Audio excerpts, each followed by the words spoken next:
this is what we're going to do now in the next hour, hour and a half, is go through a sample for wear time validation. Once we get that settled, going into data scoring, and then the final step of analysis, which is exporting this to some usable format for your statistical team to integrate. So wear time validation, as I mentioned, it's like the necessary must-do first step, so that you're actually working with good data. The quality of your summary statements and results and conclusions is only as good as your data. So you want to make sure you actually have valid, reliable data. And this is the step where we can actually flag either, again, sections or whole days as either valid or invalid. And we have several tools that allow us to do that. And so you'll have the breakdowns here are either wear time, so this is considered when the participant actually wore the monitor and we have valid data, versus non-wear time, so the time where the monitor was either not worn definitively or was worn again at such an insufficient frequency that it's not robust enough to be included or signaled as wear time. There's a whole field of study that's looking just at how we define wear time. I used to do that in a previous life, and then I quickly realized what a futile effort that is. But it's a robust area. And so everyone's interested in identifying, how do we classify what is a wear time versus not, versus different body areas, different adult populations, children versus kids, the thresholds are different.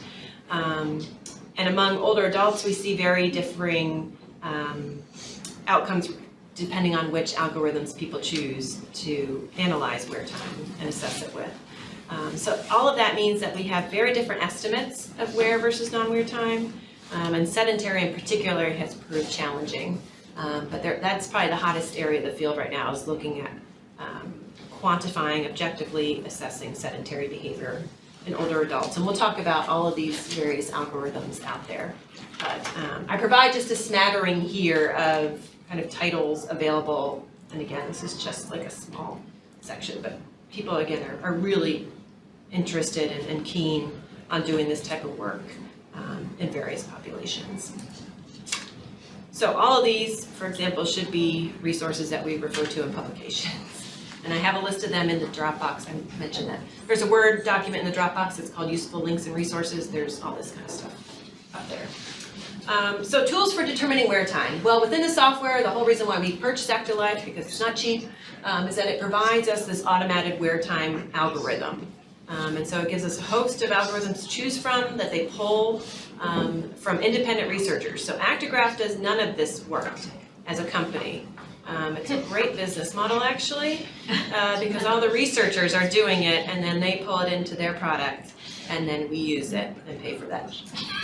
So it's even smarter than pharma companies, because they don't have to fund it.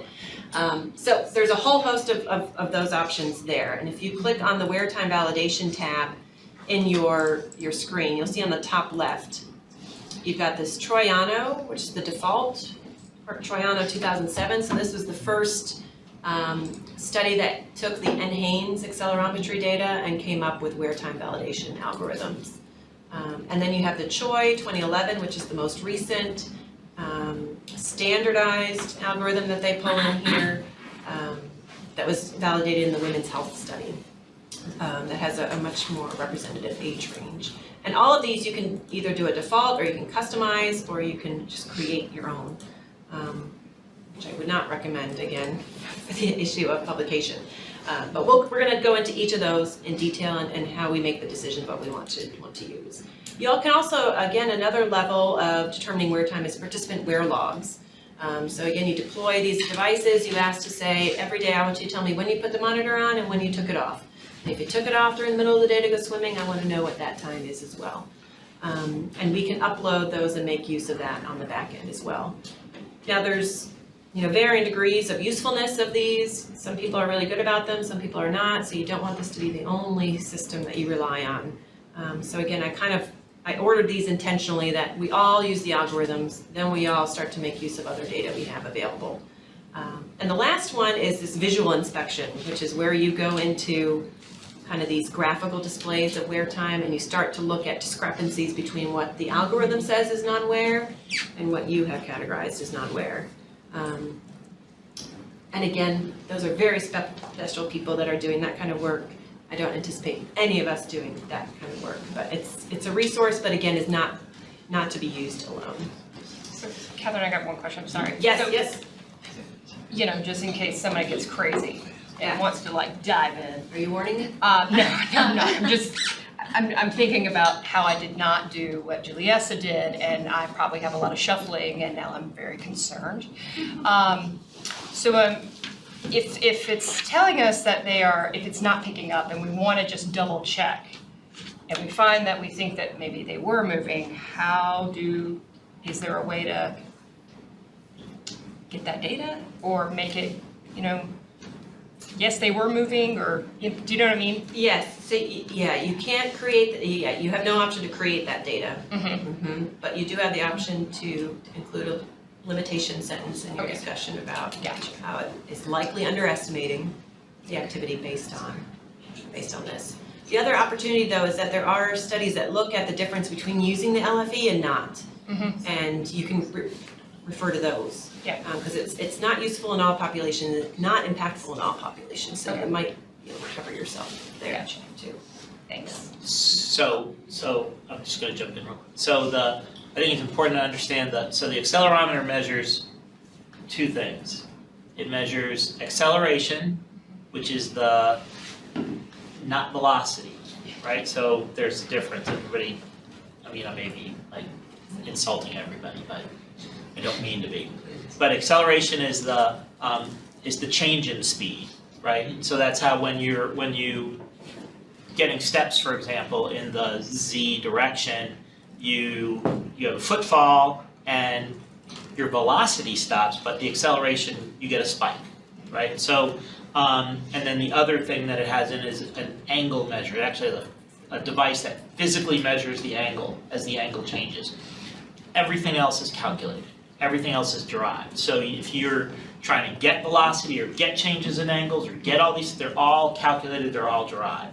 So, and the calculations have to be validated for the given populations at a given location. And that was one of the things Juliessa and I were having difficulty with working with these really sick people is we instrumented them with accelerometers and we took data on kind of healthy older folks and we couldn't detect any movement in them because they just moved so slowly and they didn't lift their feet, so they didn't get any of that acceleration. So when all these algorithms and analyses, it's all very important just to keep in mind that it's all calculated, it's all derived, it's all, and you need to use them, and you need to use them in the right way with the right location or your results won't be valid. So understanding how they were validated and where they were validated is really important to the thing. And whether or not you can even get that data, right? So you don't feel too bad because it may not have worked in your population at all. Yeah, and I'm thinking just like with surgery, days after surgery, and then we should see an increase, but those days after surgery may just be, no, I may not have anything. Thanks. Maybe. Yeah, you I never don't know. know yet. I mean, it is my research, so, That's like the take-home message. I could drop the mic at this point right now because that's the take-home message. So specifying it to the population, the location, and going from there. That's right. How good is the wear time calculation?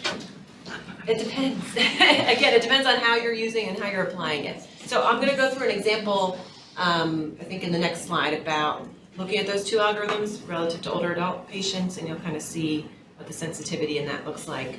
I did just want to provide again that cautionary warning that the wear time does not take your data away, it does not delete data, it's all still there, it's just not included in that next step of scoring for those outcomes. So again, playing with different algorithms, seeing what fits, finding ones from the literature, all of that, it doesn't change the base data that you have. All right, so understanding, I'm not going to spend too much time on this, on how it works, but just know that the default in Actolife is that instead of looking at wear time within a 24-hour period and saying, okay, this whole day is invalid, it just goes across 24 hours, so it's not by the calendar day. And it allows you to do a calendar day, but it's not recommended. I think you really have to do some digging to find it, and they call it like a deprecated daytime technique, so they really don't want you to use it. But we talked about the Troiano as kind of the tried and true gold standard for the seminal work with the NHANES data, and that specified that within a 60-minute window, they're looking for a series of consecutive zeros, allowing for spikes within 2 minutes of each other to calculate as non-wear. So if you have 60 minutes of consecutive zeros, that would be classified as a non-wear period. Alternative definitions, like that Choi 2011 example that we saw up there, broaden that window to say, okay, let's give people more bandwidth if it's 90 minutes of not moving, allowing, again, for 2-minute spikes in that data, plus a 30-minute window of zero counts before and after. So it really expands the window quite considerably. And that's the most kind of recent and alternative definition that folks are going to. And again, that's from the Women's Health Study. And for a more sedentary population, that would be the better one. Oh, yes, yes. So you'll see that from this example here.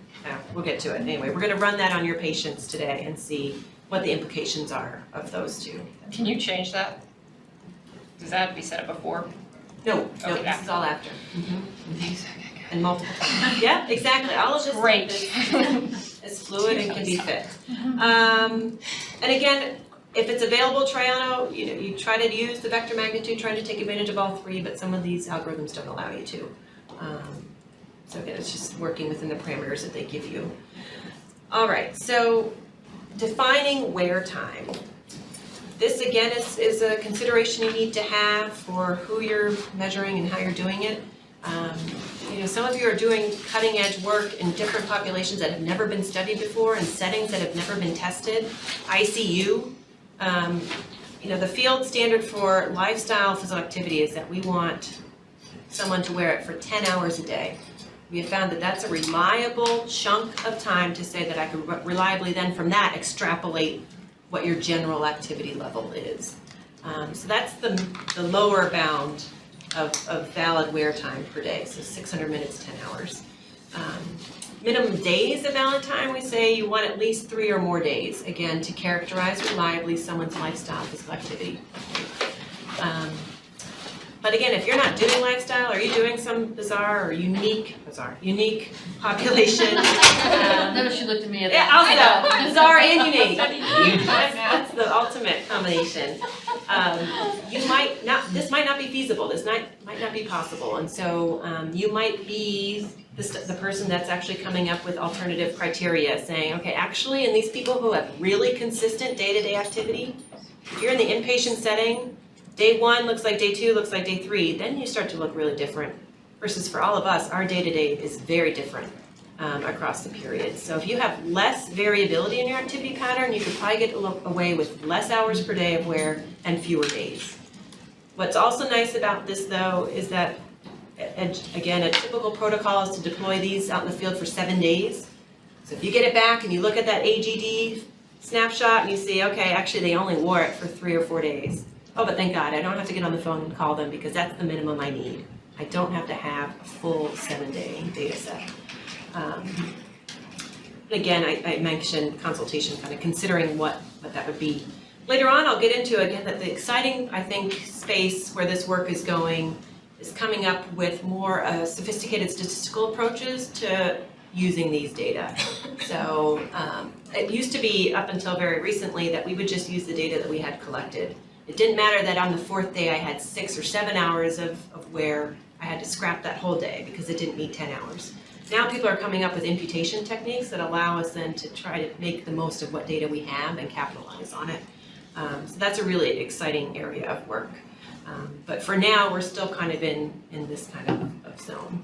And then it has an option here for screening parameters for wear is evaluate wear sensor data. So I should probably go here, which is only available on, of course it's kind of covered up here, but on the bottom of your screen, evaluate wear sensor data. That's only available on the wrist monitor. That's the only time where they have that kind of skin conductance type of device. So, so no relevance if you have it on the waist or the thigh. So kind of back to Juliet's point, this is kind of my plea. Not many of us, it sounds like, are biological science folks, but I kind of provide the example of a lab notebook, that it's really good to have detailed information about what you did, when you did it, and what data set you did it in. So I am in the tendency of taking screenshots of whatever analytic parameters I decide on, and I keep that in with my data file so that I can remember what I chose and which files I applied it to. And again, those are details you'll need for publication. Those details are also going to be an Excel file you'll get in a later stage of processing, but again, this is, keep an eye on it. Okay, so if we could kind of take a break and start doing some tutorial stuff. If you could access all 12 of those data sets from the DukeBox, the AGD files, and we're going to add them into the wear time validation screen. So how you do that is clicking on the wear time, go to add data sets, find whatever directory they're in. I've moved all of mine to the desktop for ease of access. You guys can do the same. You can select 1, 2, or all files using the Shift key. And that will pull all of them in to the wear time validation screen.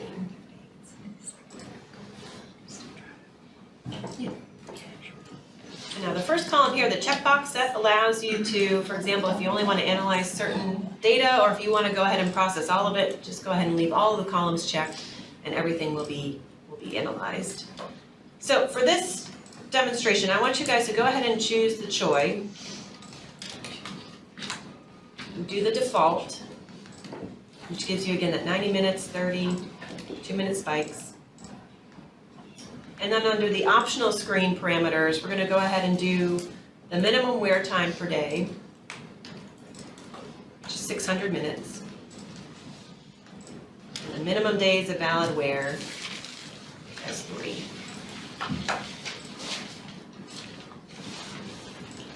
Unclick the evaluate wear sensor because these are waste. And then you'll just calculate.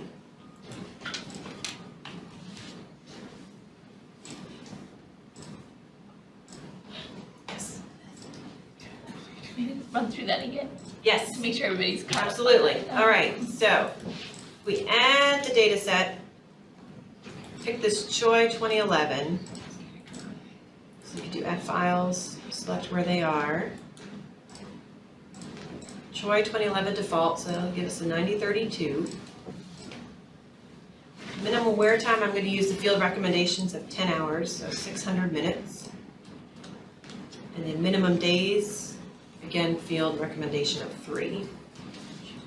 So when you added those data sets, did you just have a folder of those somewhere, or is it? I did, yeah, so I downloaded them from DukeBox onto my desktop. Okay. Yeah. So this would be linked, you would go to your study file, your study directory, somewhere else. And then click calculate.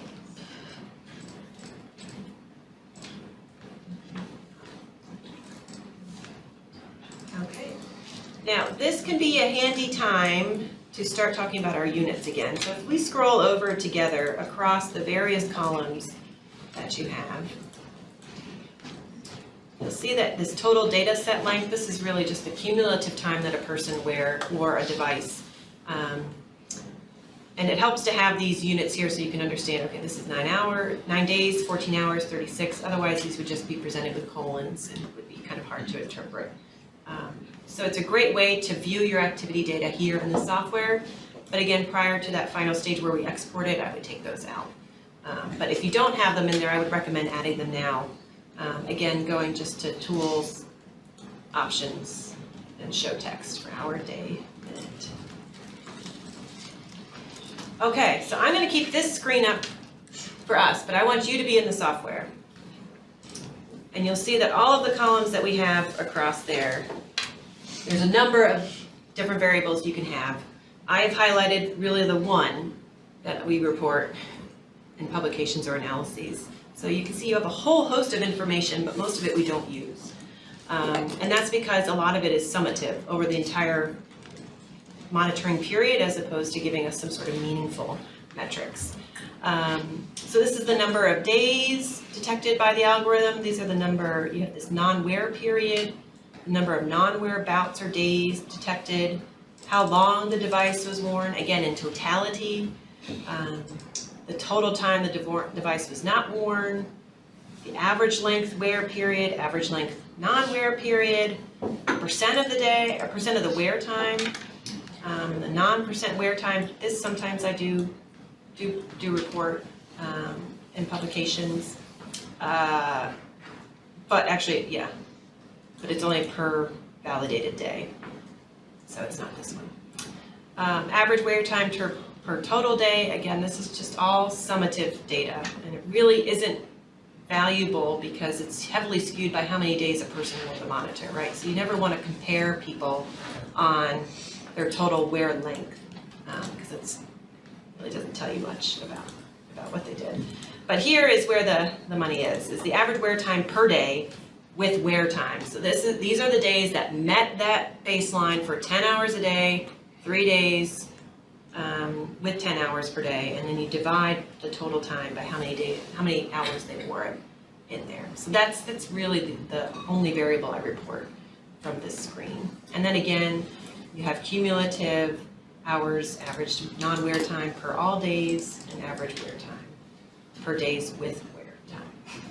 So again, you can see why this is a whole separate area of science. People are really interested in all of these variables, but most of us are not at this point. So we're doing it as a necessary step to process the data, to get it ready to score.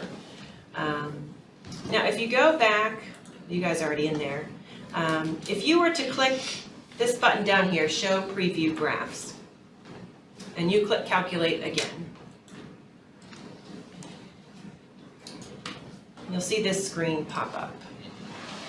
This is, shoot, I should be following my slides, sorry.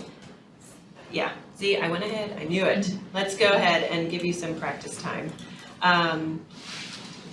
So I wanted you guys just to have some chance to play around in the software. So again, giving you some time to either what happens to kind of mostly this data over here, calendar days with wear time. So that is the number of days that met that validity criteria of 10 hours a day. And what happens when you start messing with this wear time. So go ahead and play with that. Also, I'm interested in having folks change the algorithm. So if we go for the Troiano 2007, I do think it's advantageous to go through it by age group. So why don't we do that together first?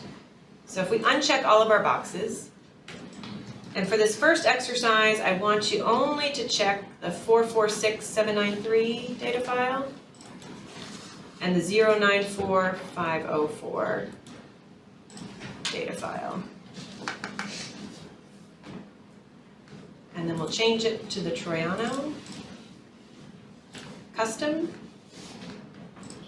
And mine is checked here, but I think that's because I've done that before. You might need to check the use vector magnitude, I'm not sure.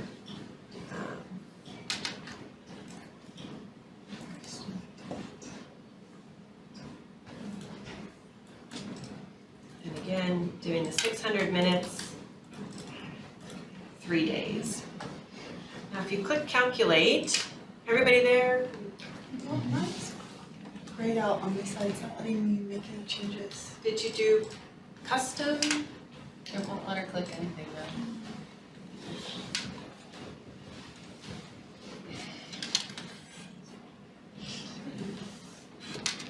So when you check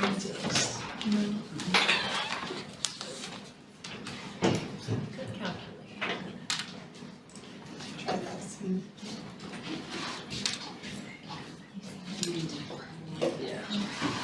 I'll try it. I remember this one. Okay, all right, thank you. Okay, so if we scroll over, looking at these two data files, so these are people, these two files represent folks who are in their 30s, so the younger age cohort. I just want to show kind of the issue of sensitivity. So if we calculate those two and you scroll over,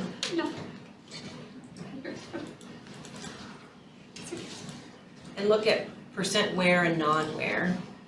So you'll see around 40% and 36.2%. So if we can just keep those values in our mind as percent wear time using the Troiano algorithm. And then we switch to Choi 2011. Same parameters here, just different wear period, and calculate again.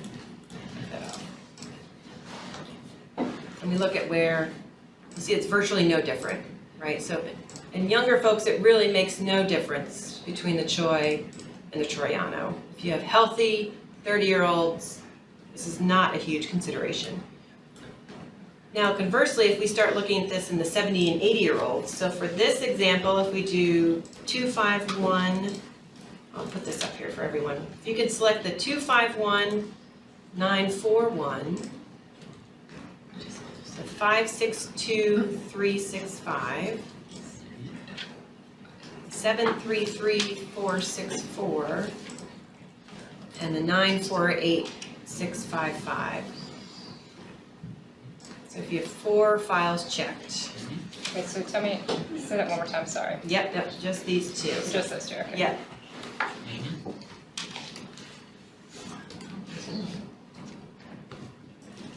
right, now I have to do this.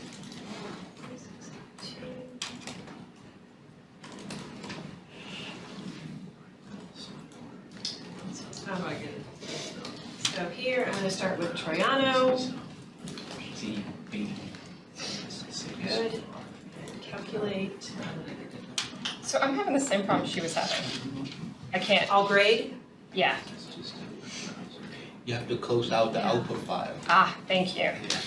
That helps. Oh, the preview one? Yeah. Okay, so if we could just make a mental note of what we are here, percent wear time in these 70 and 80-year-olds, around 41, 47%, okay? The Troiano. If we switch to the Choi, using those same people, we drop about 5% in each of them.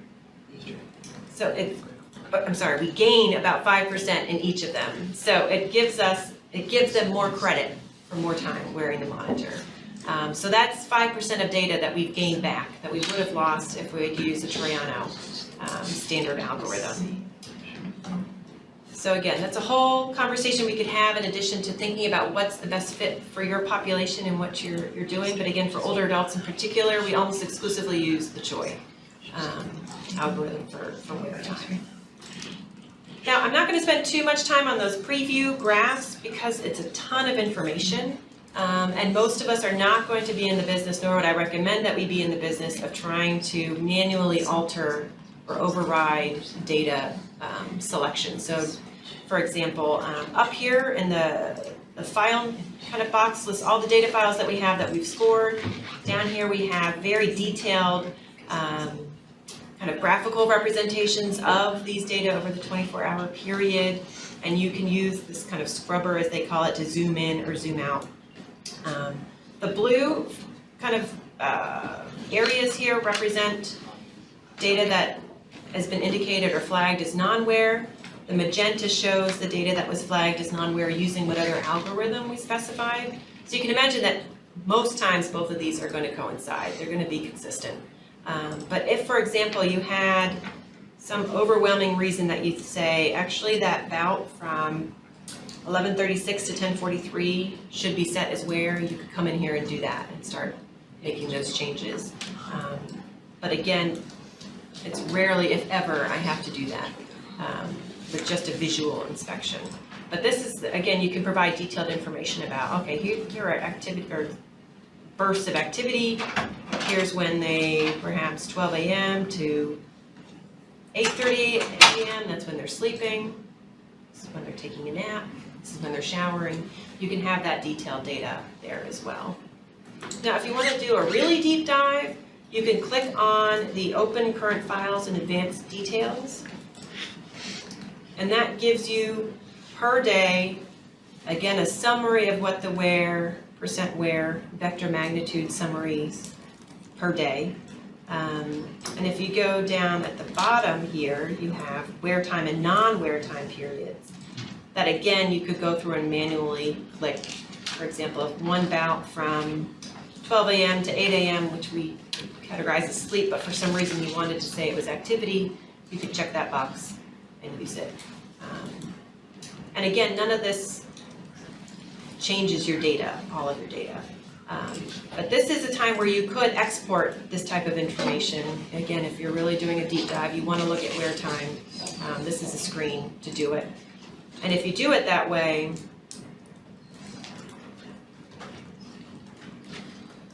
it'll provide you an opportunity to save it as a .csv file, which is some sort of comma delimited Excel file, basically. And so if we name this wear time validation, again, it's going to give you just the really detailed information for this one data file. Again, so I never do this unless I'm really keen, which I rarely ever am about wear time details, but that's an option available to you. More than likely, we export from this screen where we have all of the data files. So if we go back and we select all of the columns and do calculate, I'm going to unclick the preview graphs. All right, you'll see that we have all of our columns filled in. I'm going to go to Tools, Options, take away the text variables from the units. And we can export from here.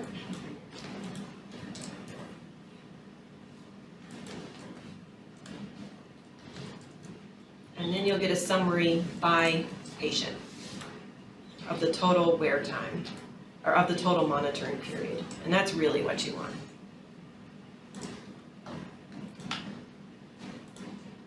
All right, so I think that is wear time. Yes.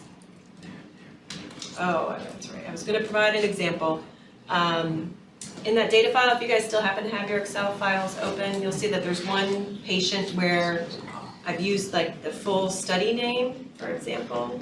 So it's 939926. If you look in the wear time screen in ActiLife, you'll see the subject name has this test and the ID number. That's the kind of stuff you want to, again, remove before you export this data so that everyone can be matched on subject ID in a coherent way. All right.